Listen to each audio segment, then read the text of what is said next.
Right අපි අද හදන්න යන්නේ මේ විදිහේ බ්ලැක් පෝක් කරියක්. ඉතින් පෝක් වලට ආසයිද මේක කලබලයට හදාගන්නේ කොහොමද කියලා අපි කියන්නේ. මේකට පුංචි වෙලාවක් අරගෙන දැන් පෝක් එක එක විදිහට හදනවා.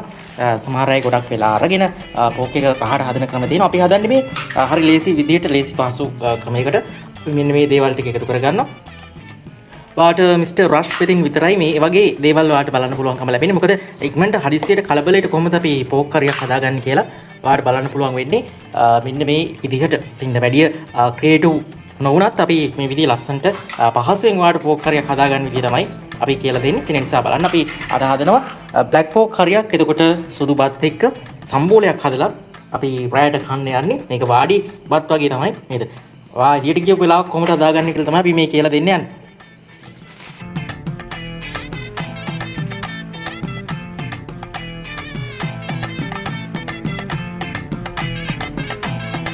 நீங்கள் இந்த ப்ராஜெக்டில் ரகுவரனுக்கு அசிஸ்டண்ட்டாக இருங்க.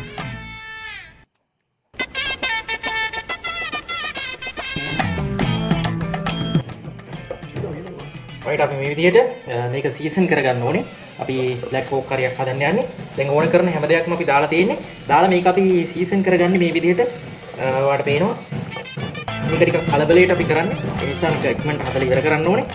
සහ නේද මේක අඩු පහසුකම් යටතේ අපි හදන හින්දා වටපිටාව ගැන එච්චර හිතන්න එපා. අපි බ්ලැක් පෝක් කරියක් හදන්න යන්නේ ආයි ජීවිතේට ඔබ කාලා නැති සහ අපිත් කාලා නැහැ. ඒ නිසා අපි අද දවසේ හදනවා මේ විදිහේ රහමරහ බ්ලැක් පෝක් කරියක්.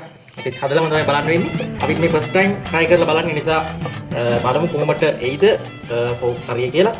කෑලි චුට්ටක් අපි හීනියට කපා ගන්න try කරා. කොහොමවත් මේ විදිහේ ලස්සන පාටක් තියෙනවා.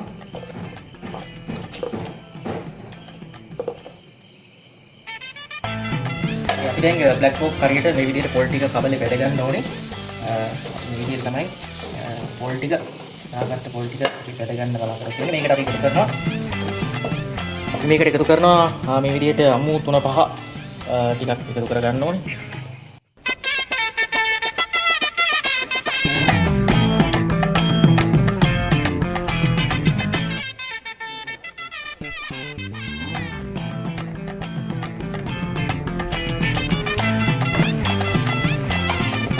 පාටින් බ්ලැක් පෝක් කරියක් හින්දා පාටින් මේකෙන් තමයි හොඳට අපි වැද ගන්න ඕනේ.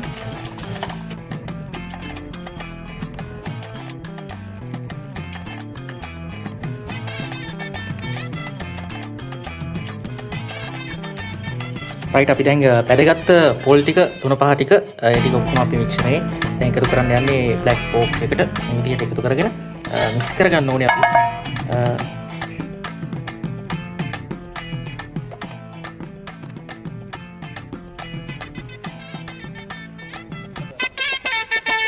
රයිට් අපි බ්ලැක් පෝක් කරියක් හදන්න යන්නේ. බ්ලැක් පෝක් කරිය දැන් අපි සීසන් කරගෙන ඉවරයි. අපි මේ විදිහට කරියකට එකතු කරන්න ඕන දේවල් ටික අපි දැන් එකතු කරන්න හදන්නේ මේ විදිහට.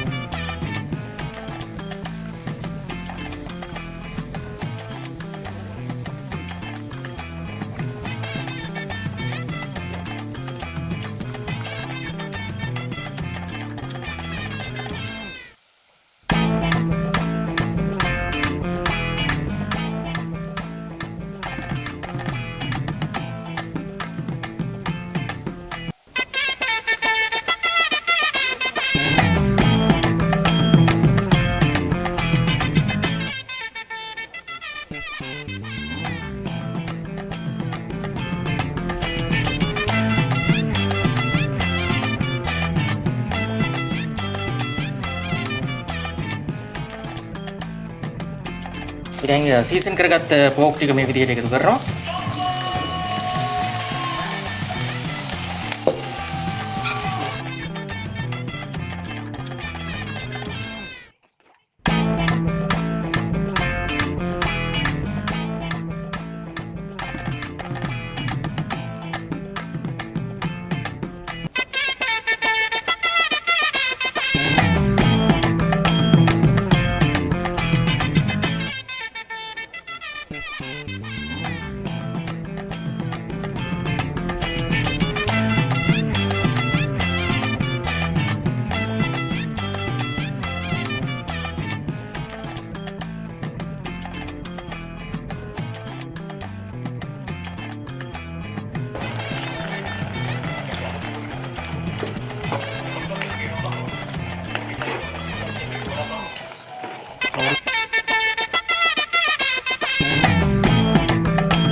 මිස්ටර් රෂ් අපේ හදපු බ්ලැක් පෝක් කරි එක තමයි මේ වාට පෙන්නන්න යන්නේ.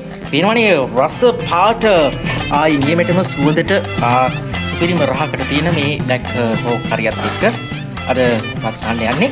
අපි පේනවනේ පෝක් මේ දවස්වල ගණන් ඒ වුණත් අපි හදලා තියෙනවා. මේ තියෙන්නේ අපේ සුදු හාල් බත් එක. මේක ලංකා බාස්මති එක. එතකොට මේ තමයි අපේ පරිප්පු එක. පරිප්පුයි පෝක් කරියයි බත් එකයි තමයි අපි මේ විදිහට කන්න යන්නේ. බත් එක බෙදෙනවා.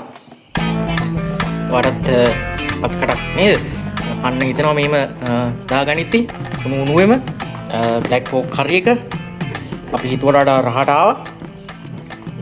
තේිනවා ඔයාලට කවලම් කරත් නේද? ඒක නිකන් මේ විදිහට කවලමේ හදලා බලන්න. අපි කවුරුත් හදන්නේ නැති විදිහකට තමයි අද දවසේ මේ බ්ලැක් පෝක් කරි එක හැදුවේ. ඒ නිසා තමයි මේ වගේ රහක් ආවේ. මේ තියෙනනේ පරිප්පු එක. පරිප්පු එකත් අපි වෙනස්ම විදිහකට අපි හැදුවේ. ඉතින් බෙදන්න යන්නේ බ්ලැක් පෝක් කරි එක බත් එකට.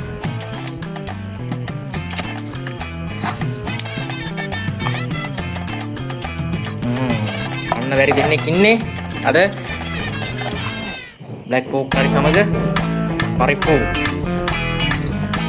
බෙදන්න යන්නේ. රහ දැනෙනවා සුවඳින් රහ දැනෙන්නේ පරිප්පුයි බ්ලැක් පෝක් කරි සුදු හාල් බතුයි.